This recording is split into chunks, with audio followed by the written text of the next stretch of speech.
ஒரே ஒரு கேள்விதாங்க. நம்மளுடைய மதிப்பிற்கும் மரியாதைக்கும் உரிய தமிழகத்தினுடைய மாண்புமிகு முதலமைச்சர் திரு ஜோசப் விஜய் அவர்கள் கிட்ட நான் கேட்கணும் அப்படின்னு நினைக்கிறேன். என்னன்னா, மக்களுடைய வரிப்பணத்தை எடுத்து 200 கோடிக்கு மேல செலவு பண்ணி 234 எம்எல்ஏக்களுக்கும் கார் அவசியமா அப்படிங்கிற ஒரு கேள்வி மட்டும்தான்.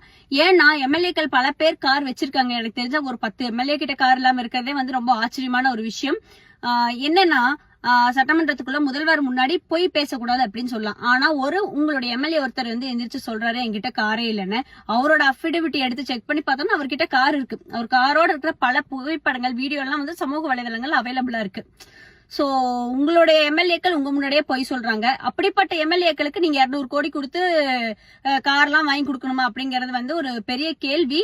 ஏன் அப்படின்னா, உங்களை நம்பி மக்கள் ஓட்டு போட்டிருக்காங்க இல்லையா? முக்கியமா விவசாயிகள். நீங்க தஞ்சாவூர்ல பிரச்சாரம் பண்ணும்போது ஒரு விஷயத்த சொல்றீங்க, எலெக்ஷனுக்கு முன்னாடி அடுத்த ஜென்மன் ஒண்ணு இருந்துச்சுன்னா நான் விவசாயி வீட்டுல விவசாயியா பிறக்கணும்னு ஆசைப்படுறேன் அப்படின்னு சொன்னீங்க. அப்படிப்பட்ட விவசாயிகளுக்கு நீங்க இங்க முக்கியத்துவம் கொடுத்திருக்கீங்க அப்படின்னு எங்களுக்கு தெரியல.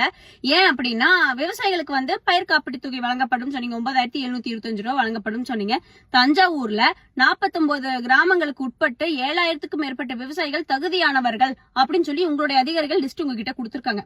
அவங்களுக்கு போய் ஃபண்ட் கொடுக்கறதுக்கு, இந்த காப்பீட்டு தொகையை கொடுக்கறதுக்கு நிதி பற்றாக்குறையா என்ன அப்படின்னு தெரியல. அந்த இடத்துல கொடுக்கற முக்கியத்துவத்தை விட்டுட்டு இந்த எம்எல்ஏக்களுக்கு எல்லாம் வந்து 200 கோடியை செலவு பண்ணி கார் வாங்கி கொடுக்கறது ரொம்ப அவசியமா அப்படிங்கிற கேள்வி பல சாமானிய மக்களுக்கு வந்திருக்கு.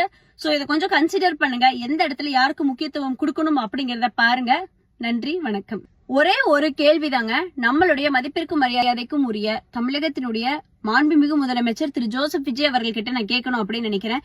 என்னன்னா, மக்களுடைய வரிப்பணத்தை எடுத்து 200 கோடிக்கு மேல செலவு பண்ணி 234 எம்எல்ஏக்களுக்கும் கார் அவசியமா அப்படிங்கிற ஒரு கேள்வி மட்டும்தான்.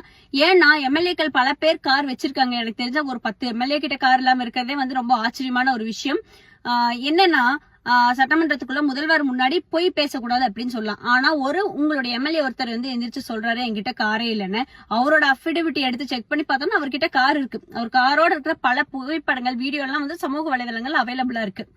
சோ உங்களுடைய எம்எல்ஏக்கள் உங்க முன்னாடியே போய் சொல்றாங்க. அப்படிப்பட்ட எம்எல்ஏக்களுக்கு நீங்க 200 கோடி கொடுத்து கார்லாம் வாங்கி கொடுக்கணுமா அப்படிங்கறது வந்து ஒரு பெரிய கேள்வி. ஏன் அப்படின்னா, உங்களை நம்பி மக்கள் ஓட்டு போட்டிருக்காங்க இல்லையா? முக்கியமா விவசாயிகள். நீங்க தஞ்சாவூர்ல பிரச்சாரம் பண்ணும்போது ஒரு விஷயத்த சொல்றீங்க, எலெக்ஷனுக்கு முன்னாடி அடுத்த ஜென்மன் ஒண்ணு இருந்துச்சுன்னா நான் விவசாயி வீட்டுல விவசாயியா பிறக்கணும்னு ஆசைப்படுறேன் அப்படின்னு சொன்னீங்க. அப்படிப்பட்ட விவசாயிகளுக்கு நீங்க இங்க முக்கியத்துவம் கொடுத்திருக்கீங்க அப்படின்னு எங்களுக்கு தெரியல. ஏன் அப்படின்னா, விவசாயிகளுக்கு வந்து பயிர் காப்பீட்டு தொகை வழங்கப்படும் சொன்னீங்க. 9725 ரூபாய் வழங்கப்படும் சொன்னீங்க. தஞ்சாவூர்ல 49 கிராமங்களுக்கு உட்பட்டு 7000க்கும் மேற்பட்ட விவசாயிகள் தகுதியானவர்கள் அப்படின்னு சொல்லி உங்களுடைய அதிகாரிகள் லிஸ்ட் உங்ககிட்ட கொடுத்திருக்காங்க. அவங்களுக்கு போய் ஃபண்ட் கொடுக்கறதுக்கு, இந்த காப்பீட்டு தொகையை கொடுக்கறதுக்கு நிதி பற்றாக்குறையா என்ன அப்படின்னு தெரியல. அந்த இடத்துல கொடுக்கற முக்கியத்துவத்தை விட்டுட்டு இந்த எம்எல்ஏக்களுக்கு எல்லாம் வந்து 200 கோடியை செலவு பண்ணி கார் வாங்கி கொடுக்கறது ரொம்ப அவசியமா அப்படிங்கிற கேள்வி பல சாமானிய மக்களுக்கு வந்திருக்கு. சோ இதை கொஞ்சம் கன்சிடர் பண்ணுங்க. எந்த இடத்துல யாருக்கு முக்கியத்துவம் கொடுக்கணும் அப்படிங்கறத பாருங்க. நன்றி, வணக்கம்.